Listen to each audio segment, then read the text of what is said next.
গিয়া দেখেন হাওরে, আমার মনে হয় দিরাইশাল্লার চেয়ে বেশি হাওর আর এই সুনামগঞ্জ জেলায় কোথাও নাই।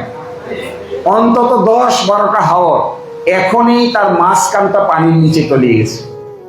আমি একটা গেছিলাম ওই দিন, পানি এমন পরিমাণ বৃষ্টির পানি হয়েছে, হইতে হইতে একেবারে ধান গাছের মাথা পর্যন্ত পানির নিচে গেছে, এইরকম হাজার হাজার একর জমি।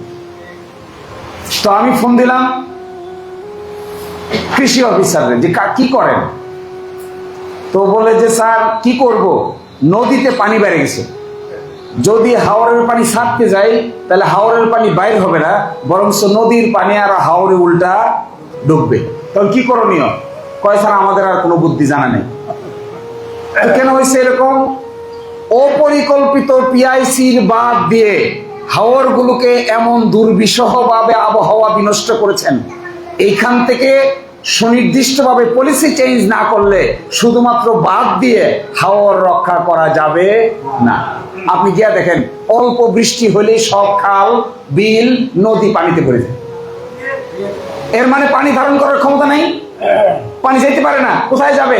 দিরাইশাল্লার অনেক জায়গা আছে যে জায়গাতে পানি গড়িয়ে যেত, যে সমস্ত জায়গায় 10 হাত 20 হাত 30 হাত পানি থাকতো, এই সমস্ত জায়গায় এখন অনায়াসে মোটর সাইকেল চালিয়ে যাওয়া যায়। তো এইগুলো খনন না করলে পানি তো আল্লাহ দিবে, তো যাবে কিভাবে? বলা তো যাবে না যে পানি আর দিবেন না, পানি তো আসবে, পানি যাওয়ার ব্যবস্থা করতে হবে। তো আমি আর আপনাদেরকে বিরক্ত করব না, আমি একটা ছোট্ট অনুরোধ জানাই।